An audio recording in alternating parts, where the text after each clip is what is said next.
Well, welcome everyone. I'm Darcy Furness, and I'm the Choices Markets Nutrition Consultant out of the South Surrey location. Welcome to fall, and welcome back to our seminar programming.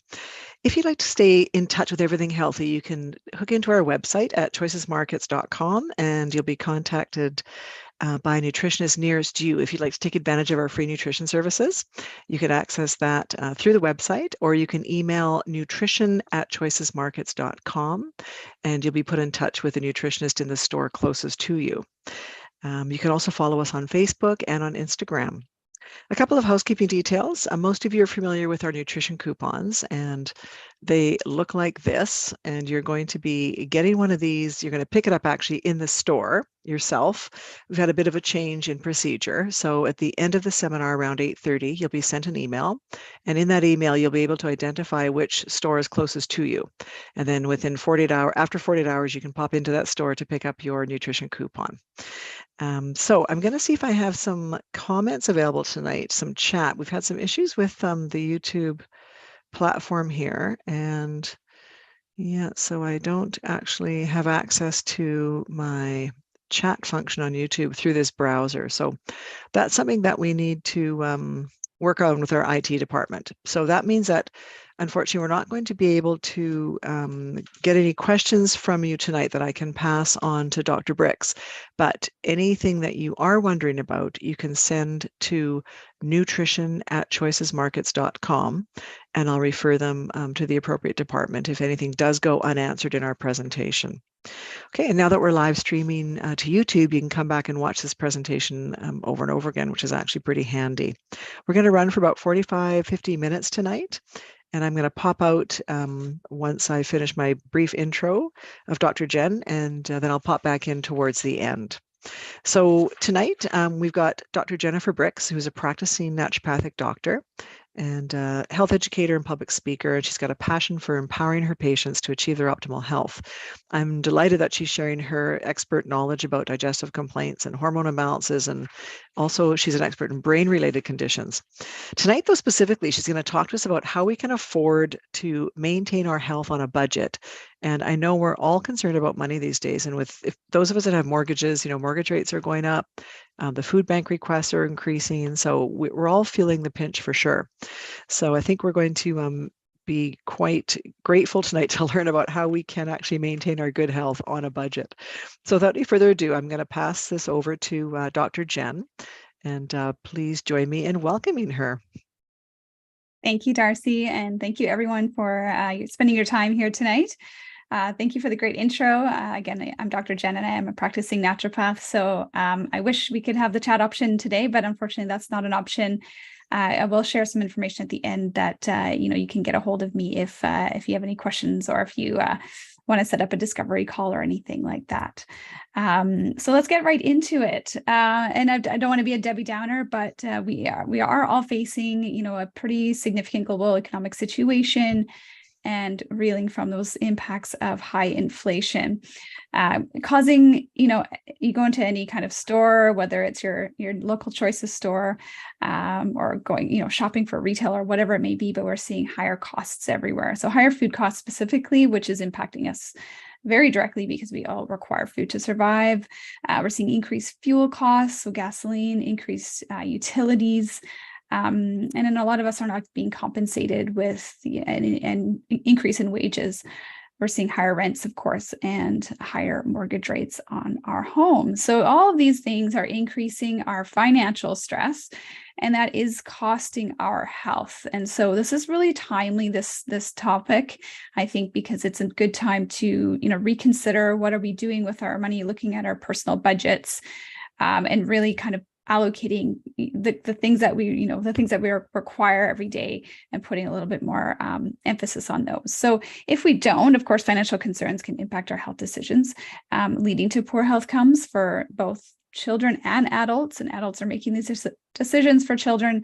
So we're seeing a lot of food insecurity come up. We're seeing, people skipping meals, choosing, not eating enough, or choosing poorly nutritious foods that might be less expensive or seem less expensive, which can cause lots of detriments to our health long term.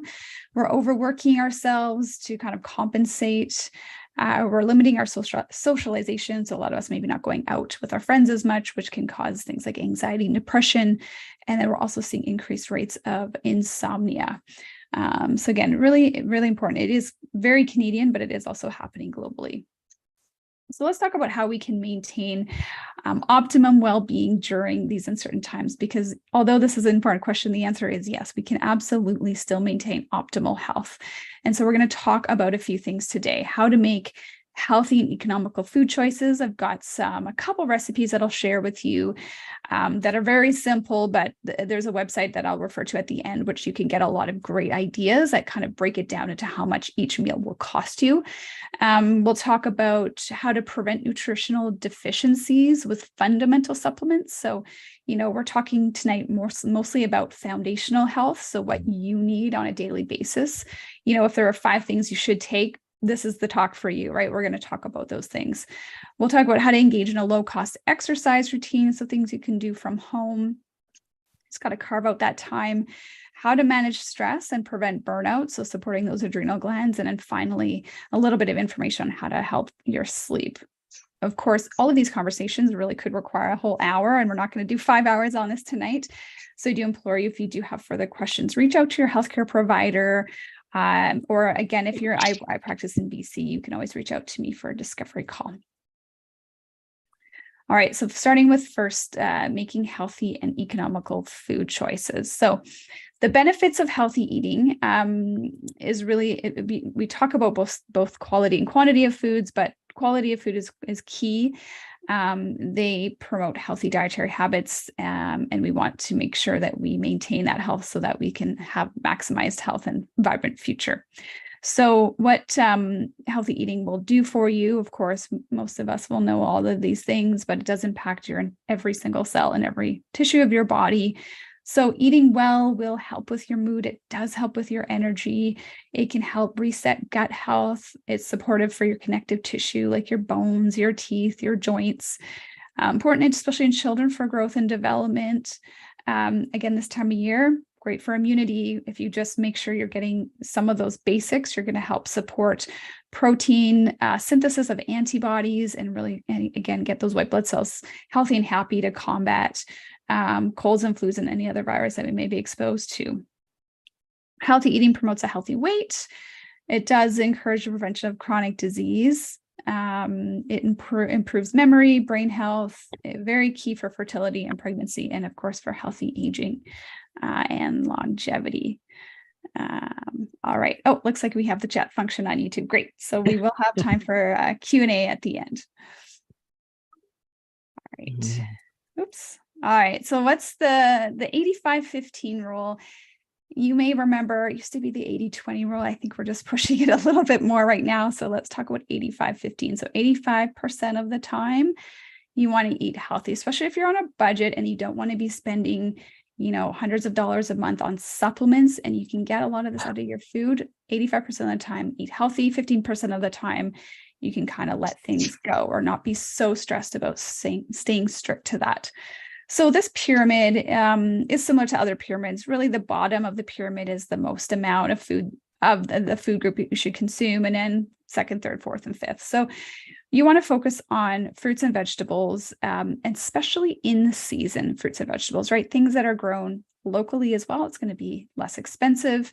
And a lot of the time, if you live in BC, we're lucky, especially I'm on the island, or if you're in the Lower Mainland, we've got pretty much a 12-month, full year round, 365-day growing season for things. So you can get food throughout the year that is grown locally.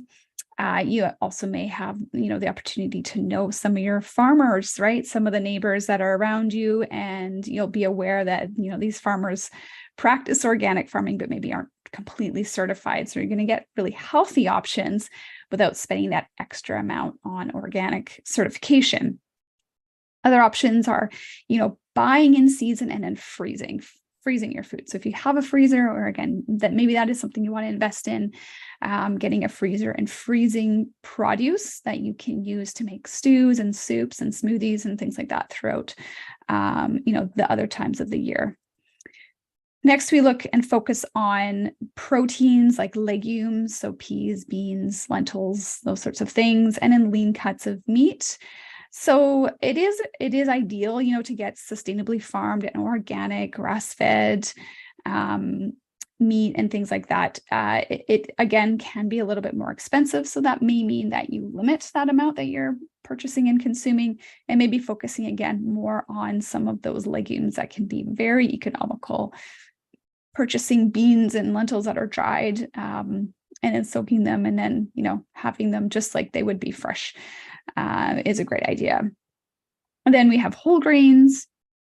So gluten-free, is a bit better, because a lot of people tend to be sensitive to gluten, and then gluten can often be more exposed to things like glyphosate and other chemicals. So focusing on the gluten-free options like oats, rice like brown or wild rice, quinoa, millet, and amaranth. And then we've got the dairy and farm fresh eggs. So again, grass-fed if possible.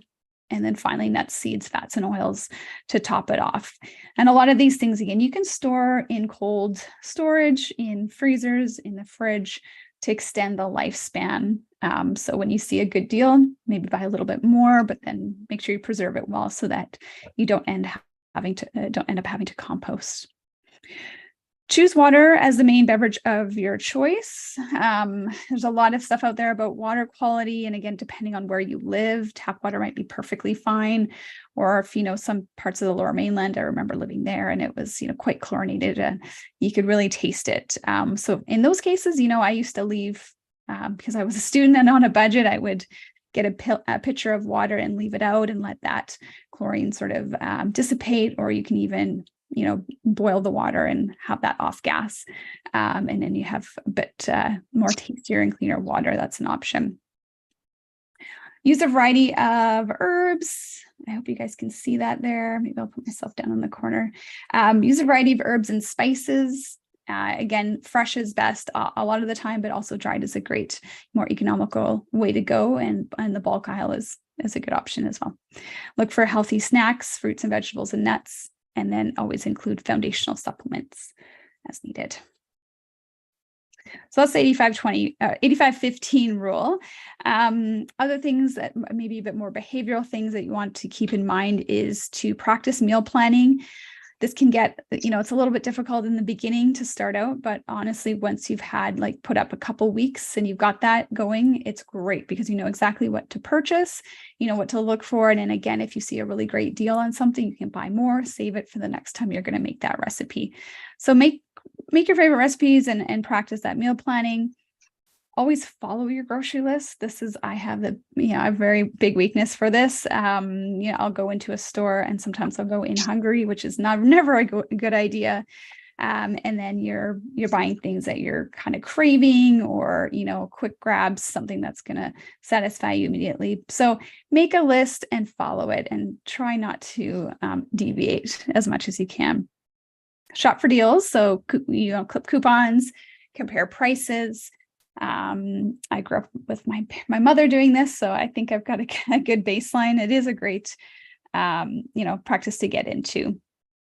As I mentioned, try to eat locally and seasonally, because it is cheaper and food tends to last longer. Buy frozen fruits and vegetables, or those that last a long time. So root vegetables, apples this time of year, you can put them in cold storage and they will last a long time. Stock up on foods that can be stored easily, like nuts, beans, and whole grains, and turn your leftover foods into new meals or freeze them. All right, so we have a healthy eating grocery list. I did say there at the bottom that you can download at the end. We don't have that option today, unfortunately, but feel free to take a screenshot or come back to this on YouTube and take a screenshot later. And it's a great option for kind of remembering some of the foods you might not see, or you might not know the aisles, just to get your healthy food options. Okay. All right, so here's a few recipes. The first one is a vegetable barley soup. So these are I took these directly from budgetbytes.com. I've got that link at the end as well, but it is a great option. Budget Bytes spelled with a Y, budget, BYTES.com. These prices tend to change depending sort of where you live, but this is an average. So, what it's going to cost you.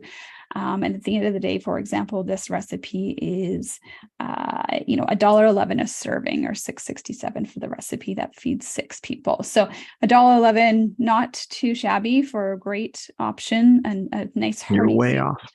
And you can add meat to that if you want. All right, then we have cabbage pancakes. This is another one from Budget Bites, and this was looking at 62 cents each for pancakes, also known as okonomiyaki out of Japan. So another great option. Again, these are vegetarian, but you can always add some meat to this side. This is a great option. All right, so moving away from alcoholic beverages, just trying to get my picture out of here. I'm not sure if you guys can see that. Okay, so moving away from alcoholic beverages is another option for limiting or saving on the budget. It's also detrimental to health, as we know last year with some of that information that came out based on the amount of alcohol that we should be consuming, basically being 0 per day and 0 per week. So it is linked to over 200 different diseases, conditions, and types of injuries. Alcohol sales have increased. Now, this is probably skewed by the pandemic, but $25.5 billion worth of alcoholic beverages were sold in that fiscal year from the very first, basically, COVID month to 2021. That was the largest sales increase in over a decade. And the net societal cost of alcohol use in Canada is $14.6 billion. So that's a ludicrous amount of money that we're spending on basically covering up that impacts of alcohol use. So healthcare, economic loss of production, criminal justice, and other direct costs. Now, I understand there are also some benefits, but be mindful of moderation and be mindful of how much money you're spending on. If something you want to do is save some money, then this might be one area to look at.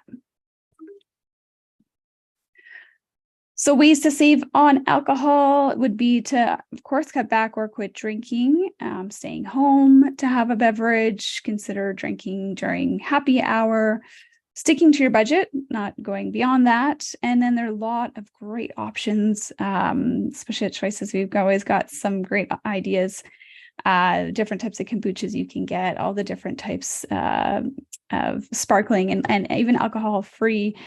I won't list any brands, but I know that they've got quite a few in those aisles. You can also do your own fresh fruit smoothies, or you can buy, things like SodaStream and make your own sparkling water, sparkling juice at home. All right, so those are some ideas for food and beverage. Now let's talk about preventing nutrient deficiencies with fundamental supplements. So we also can't always eat perfectly. I understand that. So there are some common deficiencies that exist in Canadians, partly because of the soil, the depletion of minerals in our soils here and around the world, and due to, being a northern climate and a lack of ultraviolet throughout the year. So, of course, the best source of vitamins and minerals is going to be a healthy diet that limits processed food. And the reasons why we aren't getting enough. So if you are following a restricted diet, whether that's, a caloric restriction, or perhaps you are eating in a certain way that may be, not eating certain food groups, you might need to consider supplementation. So look at that very closely first off. People that are picky eaters or children that are picky eaters, we also have to be mindful. Now, if you have absorption concerns, so if you've got digestive issues, everything from heartburn and indigestion all the way down to IBS or IBD, SIBO, and things like that, we look at potentially having issues with absorbing very key nutrients, which are the ones we're going to talk about tonight. If you have a highly processed diet as well, or reduced fruit and vegetable intake, a greens option, we're not going to talk about greens powders so much, but that is another one to consider. And then, as I mentioned, soil depletion. All right, so another way you can do this, if you do have a physician, a lot of us are struggling to find a family doctor. Some of the main tests you can get done would be iron or ferritin. You can get tested for your vitamin B12 status. Some labs will look at folate, and then, of course, vitamin D, magnesium, and calcium.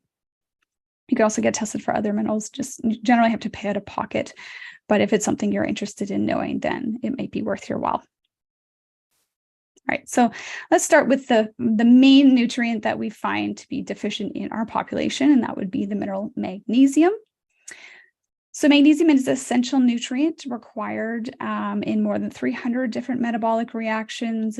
We know it to help support muscles, bones, and other connective tissues. It's also important for brain health. It does help with synaptic density. So, there are different forms of magnesium out there, and they all do a little bit of a different thing. But generally speaking, we need magnesium to really support our mitochondrial health and make ATP, which is the energy currency in the body.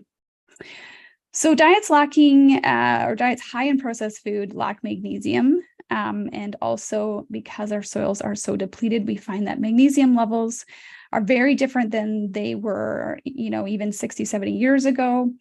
A lot of the nutrient food charts. So when you look up food, for example, apples, I know this one because I've memorized this one particular one in the early 1900s or sort of 20s or 30s, I think, had a typical apple had around 25 milligrams of magnesium. And now looking at it when they redid those tests in the late 90s, early 2000s, apples from the same region and all of that were actually coming in at about 5 milligrams. So the depletion is real. And again, it's mainly due to soil depletion, or the depletion of topsoil across the country and around the world.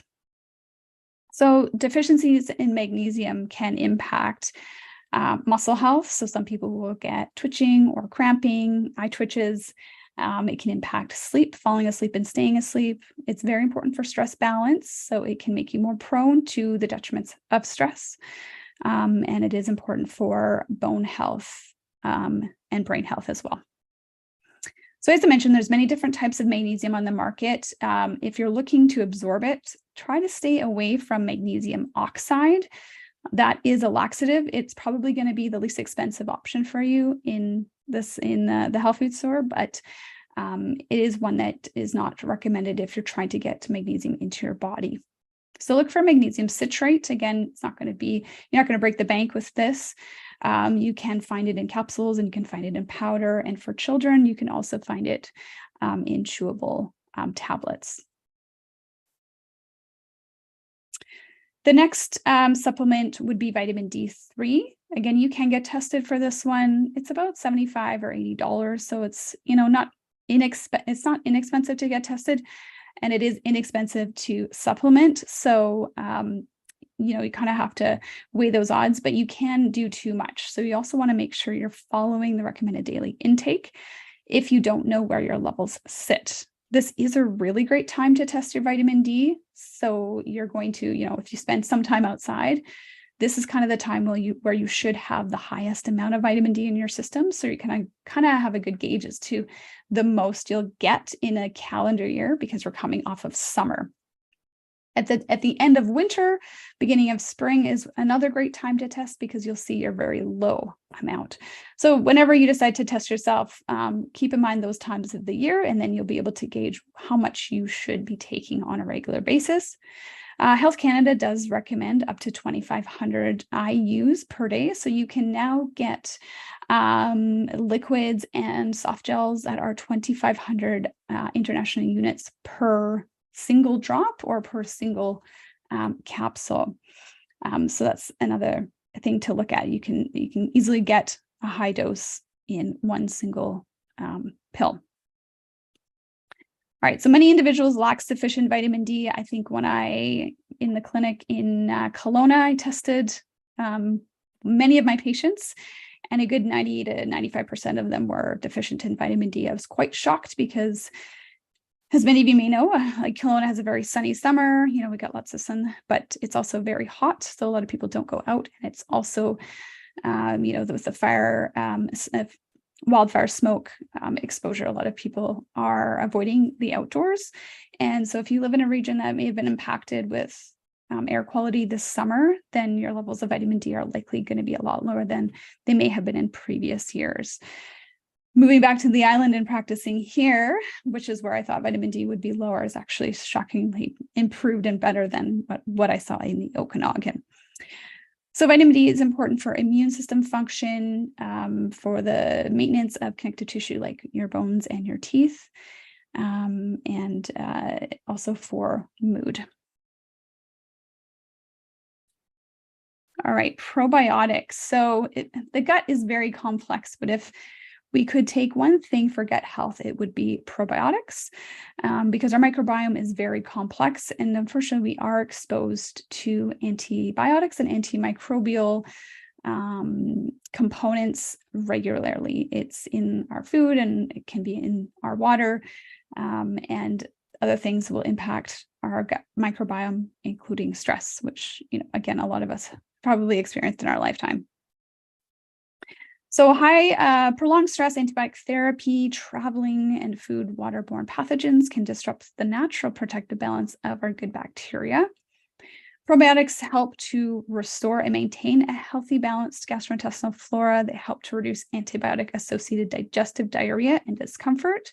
So remember, if you do have to go on an antibiotic, you do want to take your probiotic on the same day. Don't leave it until you're finished your antibiotic therapy. It must be done on the same day to counter that depletion, just not at the same time.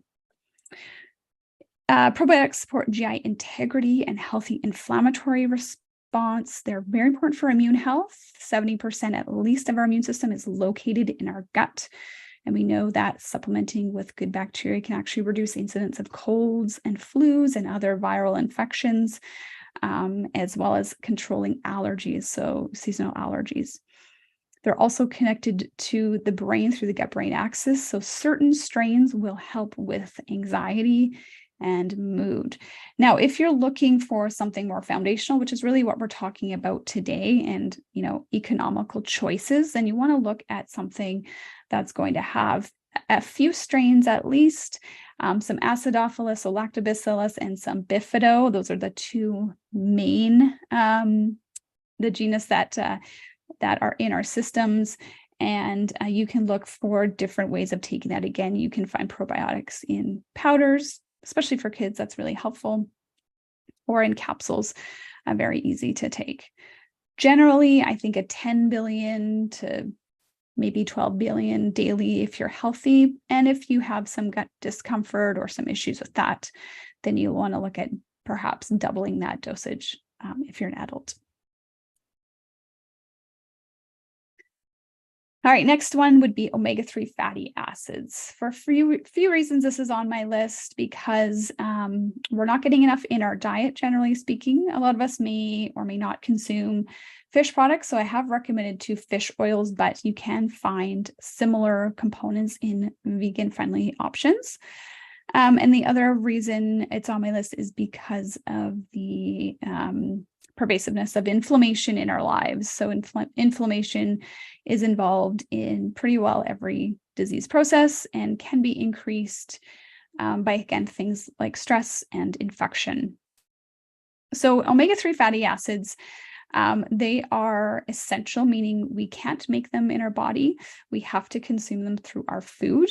Now, the form that we make in our body, or basically the form that we use in our body, I should say, is EPA and DHA. Those are the 2 main ones. And those you can get directly from fish oil. But again, if you are vegan or don't choose to consume fish products, just be mindful that you might want to look for a marine base, so an algae-based vegetarian omega-3, because that will also be in the same form that we utilize. If you're going to focus on things from flax, hemp, and other oils, that's fine, but there is about a 20% conversion rate only, so you're not going to get the same amount of omega-3 that you need in your body as what you're taking. So just be mindful, you do need to increase your dosage if you're taking it in those forms. So omega-3s support our cardiovascular health and our brain health. Our brain is 60% fat. So it's really important for everything from mood disorders like anxiety and depression to post-concussion syndrome. This is one area that I have a lot of experience in, but also in young people, so for learning and concentration. It also involved in the development of the brain, eyes, and nerves in children up to 12 years of age, right? So we're not just talking about taking it while you're pregnant or in the first, 3 to 6 months of your baby's life. It is important to, take it if you're a breastfeeding mother, or to provide that to your child to help with neuronal development.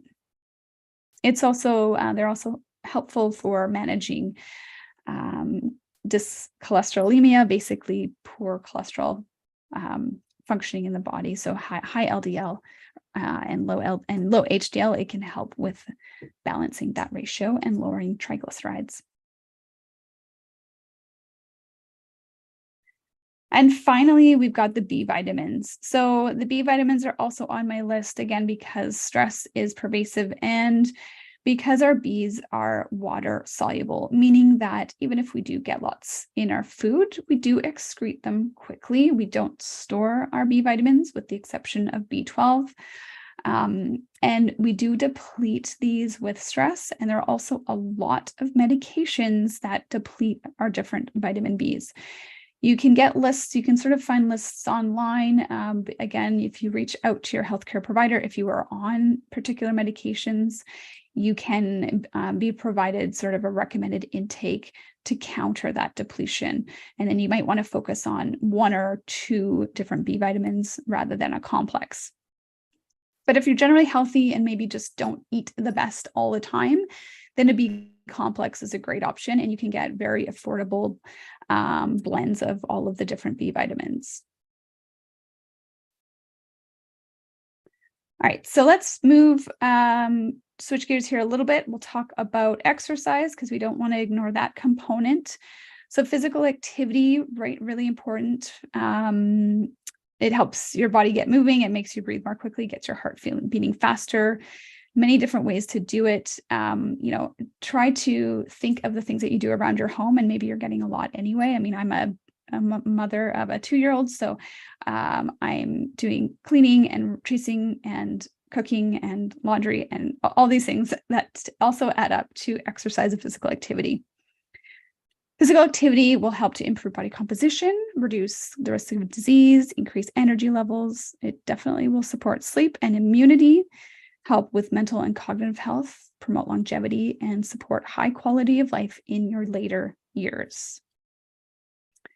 There are 3 components of physical activity that I think are important if you are going to do something from home, which again, I would suggest if we're looking at physical activity on a budget, or if it's too difficult for you to do this from home, then again, I suggest looking at local rec centers, because they tend to have options that are a little less expensive, but still provide that commitment that you require. So start with flexibility. This is something you want to be doing around at least 10 minutes a day. So that can be simple stretching before you go to work, during your lunch hour, when you get home, before bed, because it won't impact your heart rate or really get anything, change anything or impact your sleep or do anything like that. Really, it's going to help your muscles with strength. It helps with posture. It helps to improve your blood circulation and can provide relaxation and stress relief. So a lot of apps online, again, YouTube, lots of ideas for helping with flexibility. Just going through sun salutations in yoga is another idea that you can do from home. So around 10 minutes a day, kind of at least for that flexibility. Then when it comes to muscle strength and endurance, so this is going to be more important for bones, especially in women that are getting a little older with osteoporosis risks. It's important for joint health. And alignment, also good for insulin levels, blood pressure management, and metabolism, because they improve your body composition. So these are going to be exercises, again, you can do from home. Really, all you need is a mat, or maybe you don't even need a mat, but you do need a space to do it. So things like squats, push-ups, plank, lunges, sit-ups, etc., all that can be done at home. You can also purchase free weights to help challenge your workouts. Now, if you do have injuries or you're prone to injuries, this is where I think a few sessions with a personal trainer can be very valuable. And yes, you put out a little money up front, but they can help provide you a plan that you can do from home, and that you can do safely without the risk of injury. And I usually recommend 15 minutes of that. And then cardiovascular fitness. So this is the most important sort of for overall health or health risk reduction. So we're looking for this about 20 minutes per day or 150 minutes in a week that help to reduce the risks of many chronic illnesses like cholesterol, poor cholesterol levels. So it helps to increase your good cholesterol and decrease your LDL or bad cholesterol, helps to decrease blood pressure, resting heart rate, helps to reduce body fat and stress levels. So again, you can kind of get away with a lot of things. Chores around the house can sometimes count for cardio fitness, but brisk walking, running, and jogging, dancing, swimming, and bicycling are all very simple options for cardiovascular fitness. So are you getting enough? So that the main number that Health Canada requires or lists is the 150 minutes of cardio, so moderate to vigorous intensity aerobic physical activity per week. And they do suggest in bouts of 10 minutes or more. However, a recent study came out, I think a couple months ago, that actually looked at weekend warriors and people that didn't do much during the work week and then put all their 150 minutes into the weekend and actually found that they were reducing the risks for cardiovascular disease just as effectively as someone who would be doing 20 minutes a day. So it's really getting it in every week, kind of regularly, is most important than every day. Muscle and bone strengthening activities using muscle groups. Well, you want to do that at least 2 to 3 days per week and limiting your sedentary time to 8 hours or less if possible. So reducing your screen time. If you work from home or work at a desk, making sure you get up multiple times, even once an hour if you can, and do a little bit of a walk, get your blood flow going before you sit back down again. Okay. Managing stress, really, really important. That, again, something I think many people can benefit from because we all do experience stress and there's many stressors in our lives, good things and bad things. But ultimately, whatever the form of stress, that does typically cause the same response in your body, whether it's negative or positive, emotional or physical. And it is suggested that over 90% of illness and disease is stress related. So we can't necessarily eliminate our stress, but we can modulate how our body responds to stress. And ways to do that, first, it is best to understand what the adrenal glands do. The adrenal glands release cortisol, which is your stress hormone. And if we want to follow this graph, basically when you're first experiencing stress in your life, tend to be in the alarm phase for a lot of that time, where you feel more stressed, you feel more anxious. The stress is more like that adrenaline rush. But over time, your adrenal glands begin to tire or fatigue, and you start to get ups and downs in your cortisol levels. And we call that the resistance phase. So your body sometimes responds well and sometimes does not. So this can leave someone feeling stressed and wired, or stressed and tired, and kind of feed into a bit of a vicious pathway there. Finally, if things are not dealt with, we end up going through into the exhaustion phase, which is a lot more difficult to come out of. Most of my patients would be in the resistance phase, so we can definitely kind of work that clock backwards. Exhaustion is much more difficult and requires a lot more work. It is suggested that for every year of stress that you've had, to do about 1 month of very good adrenal support. So if you've been under stress for 24 years, that's two years of adrenal support that you want to focus on, and not necessarily always supplementation, but focusing on healthy food, getting enough protein, drinking enough water, getting to sleep, and taking things like B vitamins and magnesium. Maintaining physical activity is also important, as well as practicing laughter, gratitude, and relaxation, and connecting with nature. So different natural health products to support the stress response. So I mentioned magnesium and B vitamins. Those two are very key because they are depleted during stress. So those would be foundational. Now, if stress is impacting your gut health, does it, cause you to have digestive upset, then probiotics could be recommended. Vitamin C is very easy to get out of food, and it is an important fuel for your adrenal glands, but it might be worthwhile supplementing. And then we look at extracts and herbs, and then these things are going to be a little bit more expensive because they are, more processing is required for the extraction. But you can choose things like L-theanine or GABA, which help to bring your brain out of the busy beta brainwave activity into alpha, which helps you to feel calm and to fall asleep. Ashwagandha is an adaptogen, along with rhodiola, which can be very effective to support healthy cortisol levels. And then finally, saffron is another option that we look at, which is really effective for things like mood and depression. All right, so connecting with nature is another great way to help recharge your adrenals. If you live close to a forest, then great, you're lucky, and you can look at, forest bathing and what that's all about.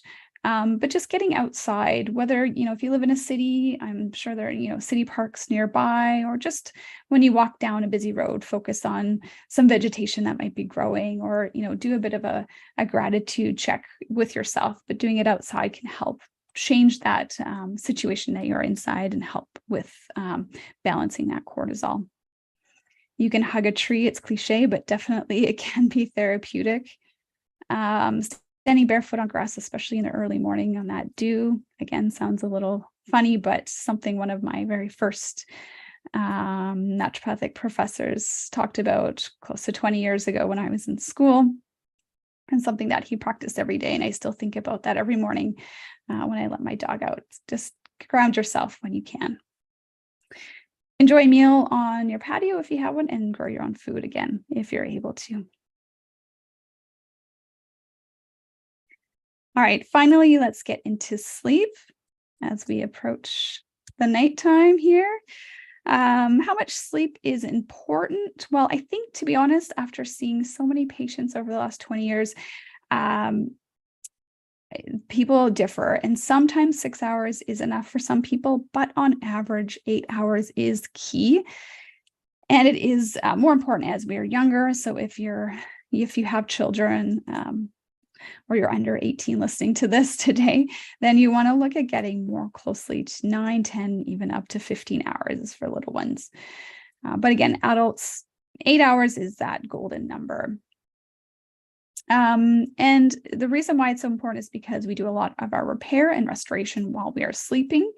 So we go through a bit of a detoxification, and we regenerate, and we help build all of the tissues that we worked that previous day.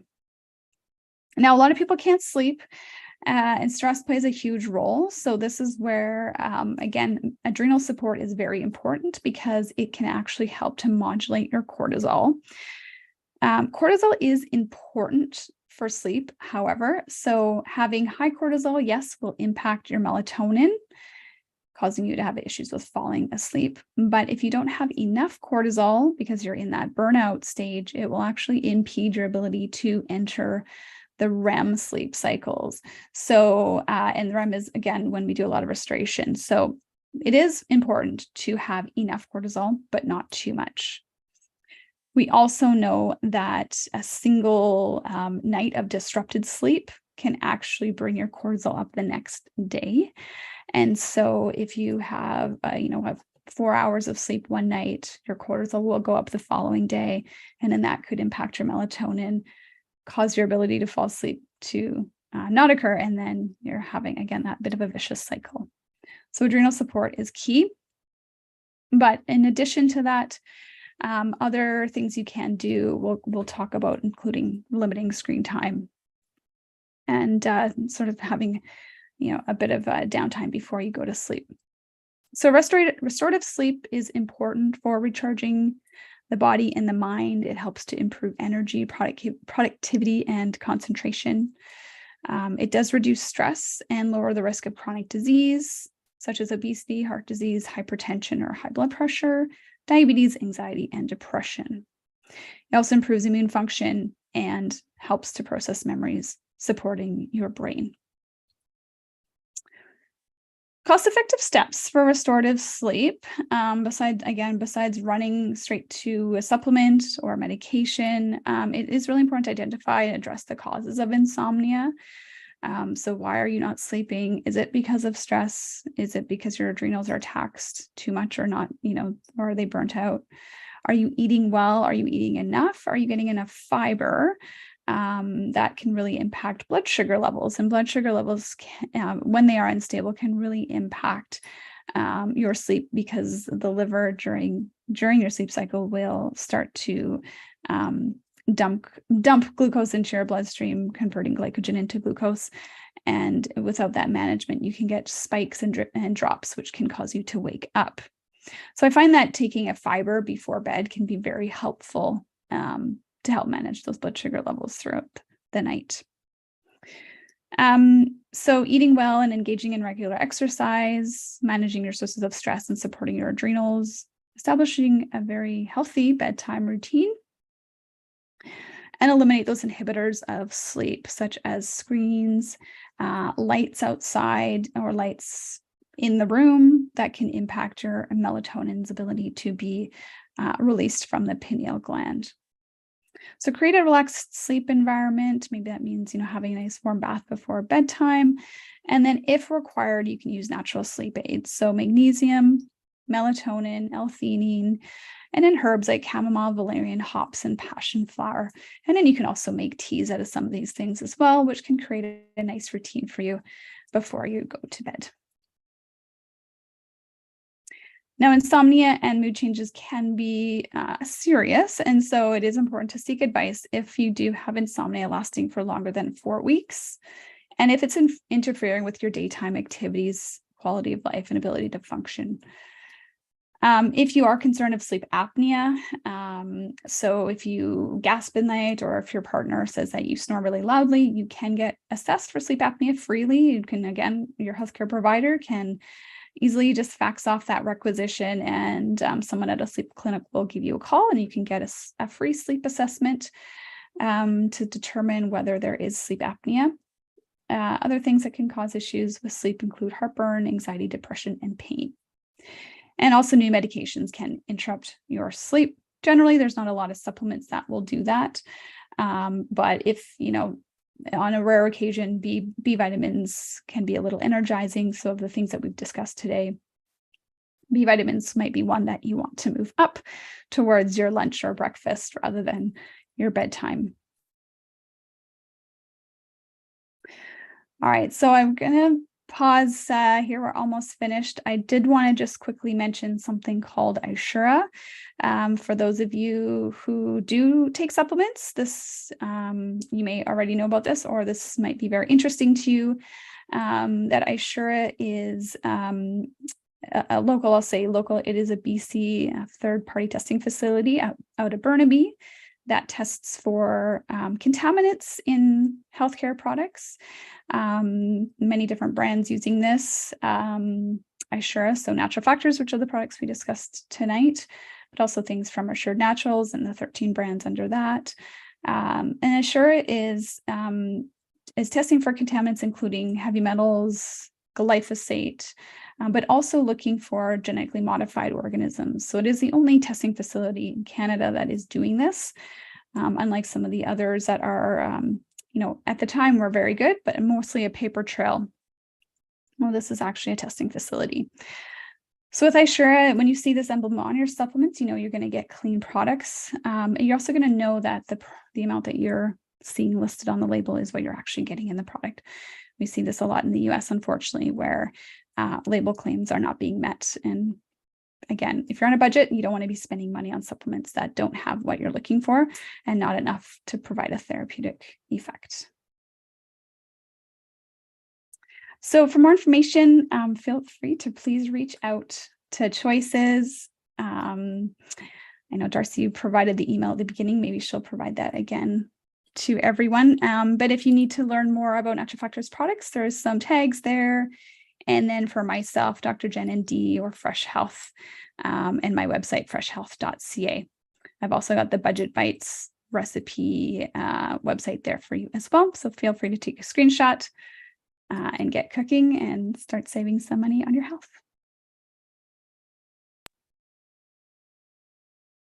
That's great. Thank you so much, Dr. Jen. That was so much information. Everything was sort of near and dear to my heart as well. So that's some of it seems fairly simple, but it's really worth mentioning that in aggregate, as you explained, things can really compound. And lots of great tips there to save some money. So now's your chance, participants, if you'd like to ask any questions. And I actually had a question about probiotics. Are there any individuals that probably shouldn't take probiotics, or are they pretty much safe at that lower dose for most people? Yeah, absolutely safe for pretty much everyone. Some probiotics will have added ingredients like prebiotics or things that will help the bacteria survive once they get ingested. And sometimes they're using milk ingredients as well. So if you have a sensitivity or allergy to dairy, be mindful. All that information should always be listed on supplements, though. So just read the fine print if that's an issue. And then the only other real issue is severe immunocompromisation because of one old research study, but it is mandated on all probiotics. So that basically HIV/AIDS would be cautioned with probiotics. Okay. Are people going through chemotherapy, or maybe It's hard? very loose. Yeah, Oh, yeah. okay. Okay, Speak but with your healthcare generally provider safe. too. Yeah. Yeah, Okay, yeah, good to know. That's what I was hoping you'd say. yeah. Also, I loved your bit about having simple meal planning templates and not wasting food, and talk about, saving money. And also for those of us concerned about climate, I read this fascinating statistic that said if food waste was a country, it would come in number 3 after the US and China for creating greenhouse gas emissions. And that's just like food waste. It's startling. And so much of it is at the homeowner levels, not restaurants, because they're usually watching their budget and trying to, make sure they recycle and what they can, and not waste ingredients. But I thought that was amazing. And it's number one for us, because it doesn't take long to put a few simple little meal ideas together. And whenever I do a nutrition consult, I always give people a free meal planning template. And, I try and do it myself too. And I'm not always perfect, but at least you get a start of what's in your fridge and where you're starting from. So I really appreciated you sharing that. Um, and I think the personal training and working with a personal trainer briefly is a really good suggestion of yours as well, because strength training, I think, can really be a game changer for people. I'm on a weight loss journey, and my weight loss really became easier when I had more muscle mass. And you'd mentioned it's more metabolically active, and it helps your body keep insulin levels, manage the glucose. So those are really good tips for people. And I think altogether it was super comprehensive. So thank you very much for that. So last chance to ask some questions here tonight. And there are some good information on that screen there that you can take a picture of with your phone if you don't know how to do a screenshot. Because I know I struggle with that on certain computers sometimes. So just use your phone and take a shot of it. And you can also reach out to nutrition@choicesmarkets.com if you'd like to sign up for a free nutrition tour.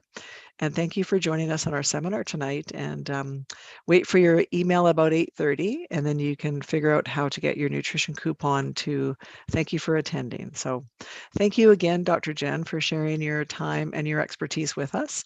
And we hope to see you again soon. So thanks, everyone.